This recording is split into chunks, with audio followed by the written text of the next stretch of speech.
ഈ വേദിയിൽ ഈ കഥാമൃതം പറയുക എന്ന ഒരു അവസരം കിട്ടിയതിന് ഒരുപാട് ഒരുപാട് നന്ദിയാണ് എനിക്ക് പറയുവാനായിട്ട്. എനിക്കിന്ന് പറയുവാനുള്ളത് മഹാഗുരുവിൻ്റെ ഒരു പറയാനുള്ള ഒരു നന്ദി വാക്കിന് വേണ്ടിയിട്ടാണ് ഞാൻ ഈ വേദി പങ്കിടുന്നത്.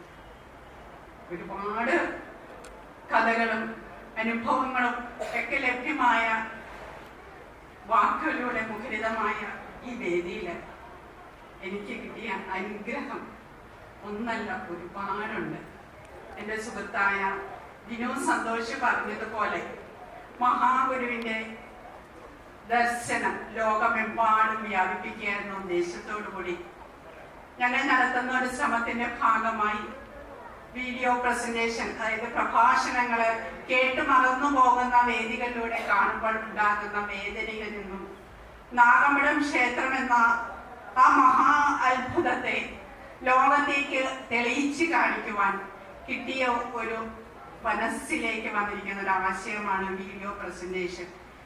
മനുഷ്യന്റെ മനസ്സുകളിലേക്ക് കേന്ദ്രീകൃതമാകുവാൻ വാക്കുകളോടൊപ്പം തന്നെ കാണുകയും ചെയ്യുമ്പോൾ അവരുടെ ഹൃദയസ്പർശിയാകുകയും, എൻ്റെ ഗുരുനാഥനായ മോഹൻ സാർ പറയുന്നത് പോലെ നമ്മളൊന്നും തേടേണ്ട, എല്ലാം നമുക്ക് എല്ലാം എത്തിച്ചു തരും എന്ന് പറയുന്നത് പോലെ തന്നെ ഇതേപോലെ തന്നെ വീഡിയോ പ്രസന്റേഷൻ ചെയ്ത അവസരത്തിൽ ശിവഗിരി തീർത്ഥാടനം എന്ന മഹാ ആശയവുമായി മഹാഗുരു ആ തേന്മാവിന്റെ ചുവട്ടിലിരുന്ന കഥയിലൂടെ ഞങ്ങൾ കടന്നു പോകുമ്പോൾ വല്ലഭശ്ശേരി ഗോവിന്ദൻ വൈദ്യരുടെ കഥകളൊക്കെ കിട്ടുന്നുണ്ട്. പക്ഷേ കിട്ടൻ വൈദ്യരെ കുറിച്ചുള്ള വിവരങ്ങൾ ലഭ്യമാകുന്നില്ല.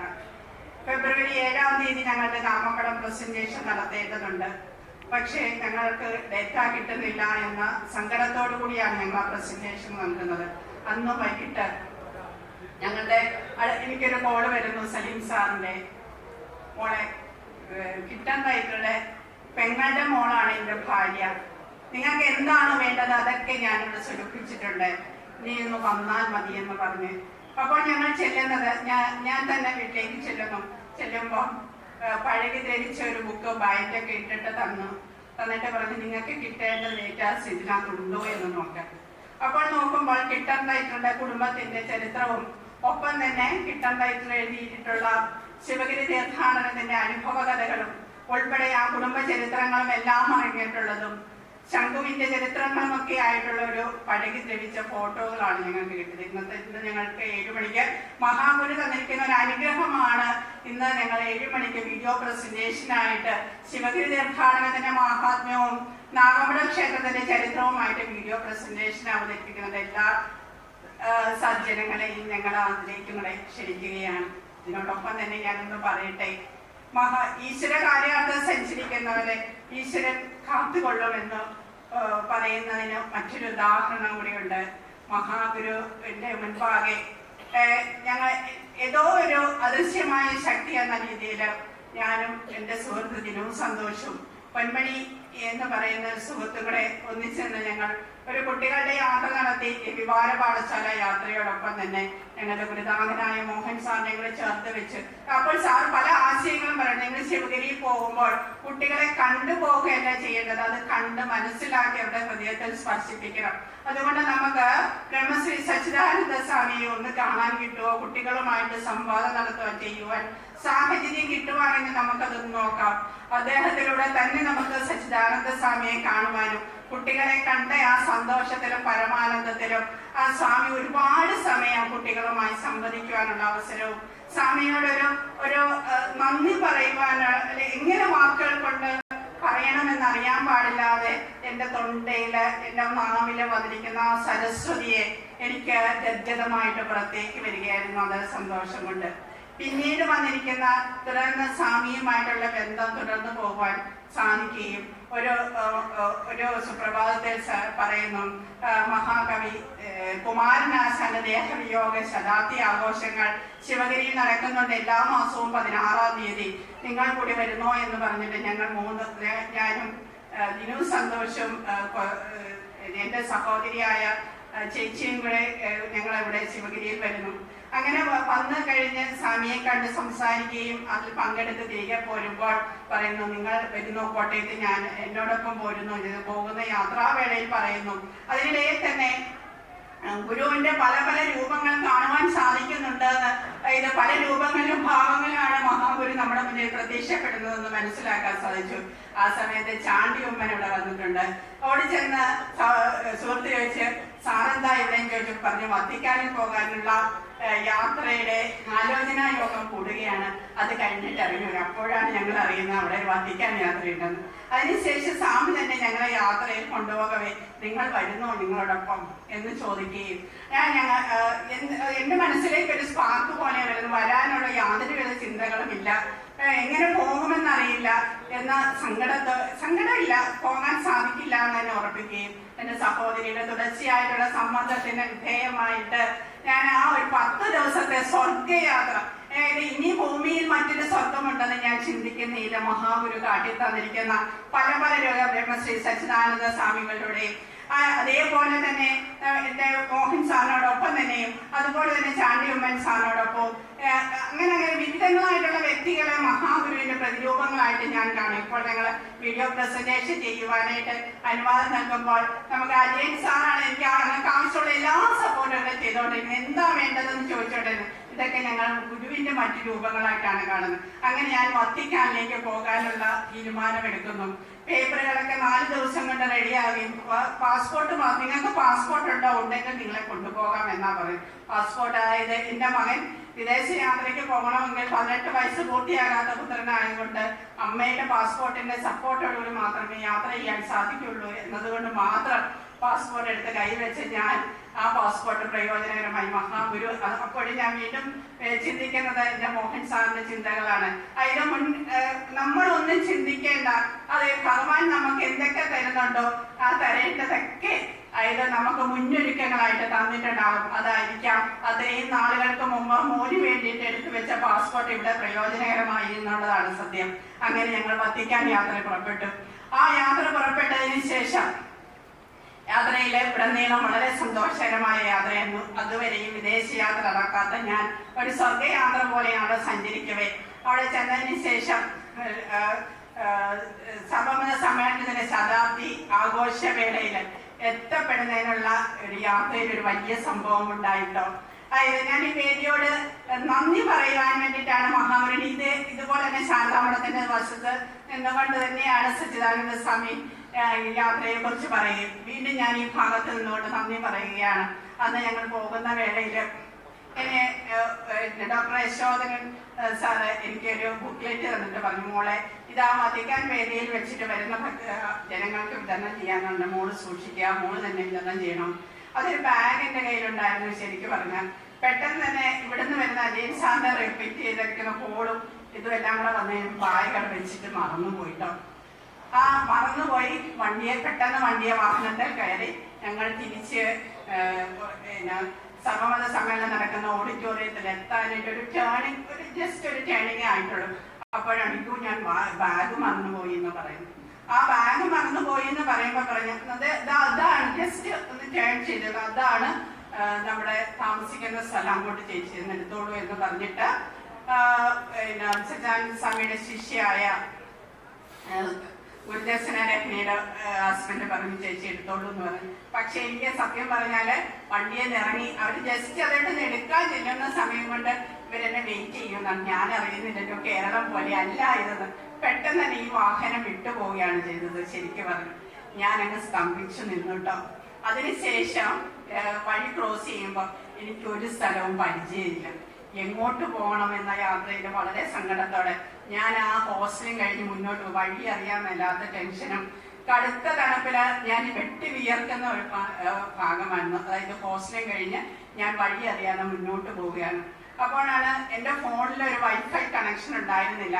ഒരു ബേക്കറില് റെസ്റ്റോറൻ്റ് ആണ്. അവിടെ ചെന്നിട്ട് ഞാൻ പറഞ്ഞു, നിങ്ങളുടെ വൈഫൈ തരുമോ? അന്നേരം എനിക്ക് ഇംഗ്ലീഷ് ഭാഷ സംസാരിക്കാൻ അറിയായിരുന്നു. അവരുമായിട്ട് കമ്മ്യൂണിക്കേറ്റ് ചെയ്തപ്പോൾ അവരുടെ വൈഫൈ കണക്ട് ചെയ്യാൻ നോക്കിയിട്ട് പറ്റണില്ല. വീണ്ടും ഞാൻ യാത്ര മുന്നോട്ട് പോകവേ മറ്റൊരു കടയിൽ ചെന്നതിന് ശേഷം അവരോട് പറയുന്നത് അവർക്ക് ഇംഗ്ലീഷ് അറിയില്ല. അത് തന്നെ അവിടെ കേട്ടുകൊണ്ട് നിന്നിരുന്നു. അവിടെയും നമുക്ക് ഗുരു പ്രവർത്തിച്ചു എന്നുള്ളതാണ് പറയാനുള്ളത്.